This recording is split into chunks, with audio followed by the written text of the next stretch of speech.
আমি ইব্রাহিম রিপোর্ট করছি সরাসরি আমাদের ভার্সিটির ক্যাম্পাস থেকে। আজকের প্রশ্ন একটাই, স্বাধীনতা, ফ্রিডম কিংবা ইন্ডিপেন্ডেন্স, তার মানে কি এটা ক্যাম্পাসের ভেতর এভাবে ওপেনলি স্মোক করা? দোস্ত, ওই ছেলেটা আমাদের দেখে ভিডিও করতেছে কেন? Hello, not accessible. Excuse me? What? আপনি ভিডিও কেন করছেন? কি আপনি? স্টুডেন্ট। আই মিন আপনি কি স্টুডেন্ট? তো আমিও। You don't look like student. At least আপনার কাজ দেখে তো মনে হচ্ছে না। আপনি পারমিশন ছাড়া আমার ভিডিও কিভাবে করতে পারেন? আমি আপনার ব্যাপারে ডিপার্টমেন্টে কমপ্লেইন করব। ওকে, করেন কমপ্লেন।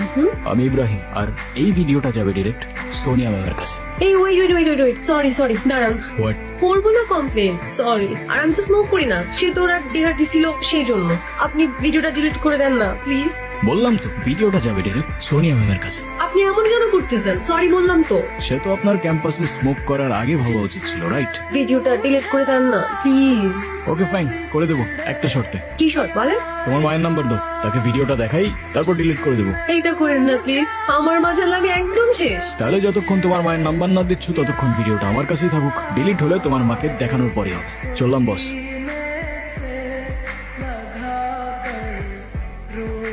কি কি হয়েছে? মন খারাপ? এ কি, তুমি কাঁদছো কেন? আমি কাঁদলে আপনার কি? ওকে, কি? আপনি আমার মায়ের নাম্বার চেয়েছিলেন না? নেন, যা খুশি করেন, ভিডিও দেখান, যা ইচ্ছা করেন। হ্যাঁ রে বল। হ্যালো আন্টি, আসসালামু আলাইকুম। ওয়ালাইকুম সালাম। আপনি কে? এটা তো আয়শার নাম্বার, ওর কিছু হয়নি তো? আরে না না আন্টি, ওর কিচ্ছু হয় নাই। আন্টি, আয়শার ব্যাপারে আপনাকে কিছু কথা বলার জন্য কল দিলাম। হ্যাঁ বলো। আন্টি, আপনার মেয়ে তো অসাধারণ একজন মানুষ। আমি ওর ক্যাম্পাসেরই ফ্রেন্ড। ক্যাম্পাসের সব টিচাররাই ওকে অনেক ভালোবাসে। ক্যাম্পাসে ওর মতো আরেকটা মেয়েও নেই। তাই ভাবলাম যে মেয়ে এত ভালো, তার মা না যেন কত ভালো মনের মানুষ। তাই ওকে বললাম আপনার সাথে একটু কথা বলার সুযোগ করে দিতে। ও মা, তাই নাকি? Thank you. ভালো থাকবেন আপনি। আল্লাহ হাফেজ। কথা বলো। হ্যাঁ মা। হ্যাঁ রে। ছেলেটা কে? দেখতে কি অনেক সুন্দর, হ্যান্ডসাম নাকি খুব? কি মা, তুমি আবার কি শুরু করলা? আরে বল না। দূর মা, আমি এত কিছু বলতে পারবো না। আপনি আমার মাকে কিছু বললেন না কেন? সে তো আমি এমনিও বলতাম না। তুমি তো লিটারেলি কান্না করছিলে। আমি তো নিজেও বুঝতে পারিনি তুমি এতটা ভয় পেয়ে যাবে। তুমি তো জানো তুমি ভুল না। রাইট। তো তুমি নিজে যখন জানো তুমি রাইট, তোমায় যে যতই ব্ল্যাকমেইল করুক না কেন, দুনিয়ার কাউকে তোমার ভয় করার প্রয়োজন নেই। কি বুঝছো? জি বুঝছি স্যার। কি বুঝছো? আচ্ছা, জার্নালিজম নিয়ে পড়ে তোমার ফিউচার প্ল্যানটা কি? ভাবছি পাইলট হবো, বিমান চালাবো। হোয়াট?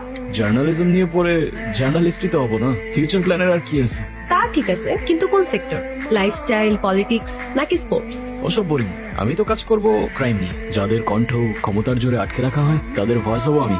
আচ্ছা। জনতার কাছে পৌঁছে দেবো জনতা নিয়ে।